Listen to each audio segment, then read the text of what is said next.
In this video, I'll be giving you an overview of the 6 steps you need to know when you're trying to shoot a promo video for your clients.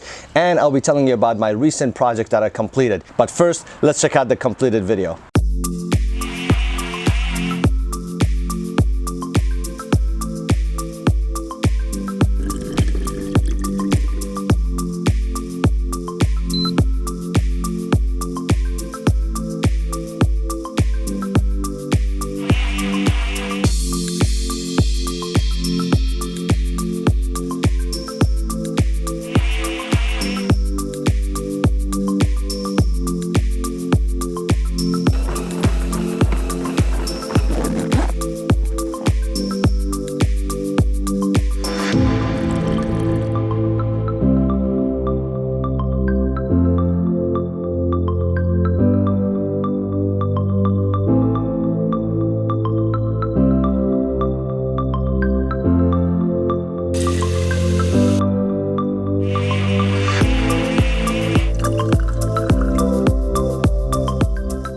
What's up everybody, my name is Sean, welcome to my tech channel. So as you can see, I'm not in my studio. I had a water leak in my house, but I was excited to try to share this content with you. So I jumped outside in my neighborhood to shoot this video for you guys. A few months ago, I did a product unboxing and review of a portable blender. A couple months later, the company reached back out to me and they asked if I was interested to do a product promo video for them, about 60 seconds long, for their Amazon store and their Instagram account. So comment down below, you guys already have seen the final edit. Let me know what you think and what would you have done differently. Full disclaimer, I am not a professional videographer. I'm just an online creator and I want to share my experience with you about what I went through, and hopefully it would help somebody out there. So these are the 6 steps. You have your initial meeting, you have your proposal, you have your planning and research, you have pre-production meeting, video shoot, and edit. Now let's break each of them down and tell you what I did during each of these phases. So step 1 in the initial meeting, that's where you have to understand your client's needs. You have to understand the goal, any particular messaging, the timeline, the budget if they're gonna share that with you, and any particular important elements that you have to include in your video. For example, in my case, when I was reviewing this portable blender, the goal of the client was to be able to show how versatile and mobile this blender is. So the goal was to show multiple locations. So that gave me an idea about how many different setups and locations I have to secure and carry my equipment around to be able to shoot these scenes, which takes me to step 2, and that is putting together a proposal. It's important for you to talk about the timeline, the price, what content are you going to deliver? For example, how many files are you going to include, any images, and what format are you going to provide? For example, including the raw footage, because sometimes clients will request that and you need to make sure you include that into your proposal as well if you're going to provide that. And then finally, any other important elements that you think it is necessary to include. For example, in my case,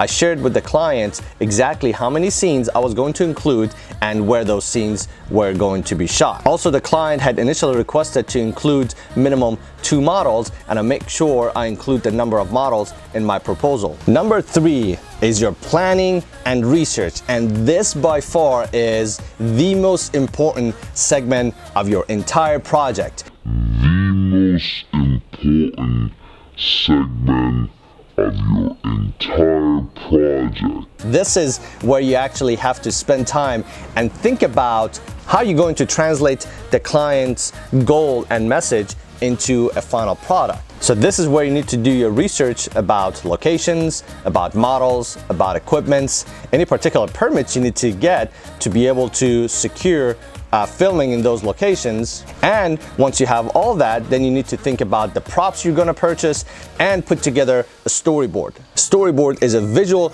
representation and timeline of the sequence and shots that you're going to put together to deliver the final product. This way, the client will have a good understanding of how the final product will look like. Now, depending on the type of budget you have, this may become less or more important. For example, in my case, just simply writing down what I was gonna do and talk about my shots just using text without any visualization, this client was fine with. When I was trying to scout different locations, because I had low budget, I had to get creative with the props I was getting and the locations I was selecting. For example, for an office location, I actually went to my neighborhood development and I got permission from them for free to use one of their model houses to use as the office space. Also, when I was trying to do an outdoor scene with the lake, there's a small lake not too far from our house, and I was able to go ahead, get some props and set that up so I can go ahead use that for the outdoor location. Now that you have spent a lot of time and completed your research, you know which locations, you know which models, you know your camera movements, you know your props, you know your lighting, you have all that information, and you're ready to have the PPM or pre-production meeting with your client. In my case, because the client was overseas, that happened through a series of email communication to actually talk through some of their needs and what I was gonna offer in this video. So in pre-production meeting, you basically review everything you're going to do with as much detail as possible so they understand what the final project and product will look like. In my case, I spent over 1 week of doing research, having conversations, and trying to scout different locations and have a plan and scripts and think about my camera shots. But when I got to my video shoot, I was able to shoot all my videos in only 2 days. Now let's talk about video shoot step 5. One thing you want to keep in mind, it's always good to have more footage than less. So the moment you think something did not look right or felt right, shoot it again. Try different camera angles and try different shots, such as wide shot to try to establish your location, medium shot, and close-up shot to try to get the viewer's attention and focus on a particular subject. Also keep in mind, in order to tell a story, you need to have always minimum 3 shots to be able to walk the viewer into the story. What was challenging in this case, I had to tell 7+ stories within 60 seconds. That way the viewer wouldn't be confused looking at all these jump cuts going from scene to scene to scene and not really understanding what the hell was going on. And last step is video editing. Now, step 1 in your video editing is start by organizing your file. Step number 2 is your music selection. So music is going to be absolutely essential because that's what is going to give the feel and set the mood for the entire viewership experience. Now, typically, in smaller projects, I will go ahead, start with the music selection, and then I will do my edits based on that particular music because I want to make sure my cuts are on the beats, my transitions are on the beats, and things would flow a little bit nicer and the viewer is not going to be confused because what they hear is not matching with the video. Personally, I prefer to start with the music, but both are absolutely fine. And then the last important part of the editing is sound design. Sound design is one of those things that you may not really recognize it if it's done right in a final product, but if it lacks appropriate sound design, you will notice that something's missing. For example, I use a Video Mic Me L microphone that I attach it to my phone, and I use this for my sound design. So for example, take a listen to this.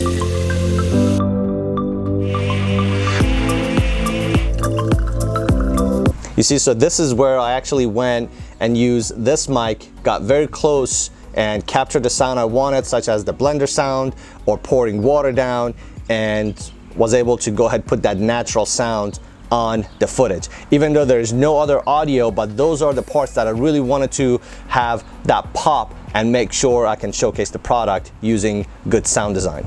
So this was it, guys. Hopefully you found this video useful, and comment down below. Let me know, number 1, what do you think about the 1-minute final product that I put together? I'm gonna put it at the end one more time so you can watch it and give me some feedback. Also, let me know if you're interested in doing a deep dive in any of the 6 steps I shared with you. The initial meeting, proposal, planning and research, which included storyboard, pre-production meeting, video shoot, and editing. Thank you so much for watching. If you enjoyed this video, please smack that like button. If you haven't subscribed yet, please consider doing so you can watch more content like this in the future. See you in the next one.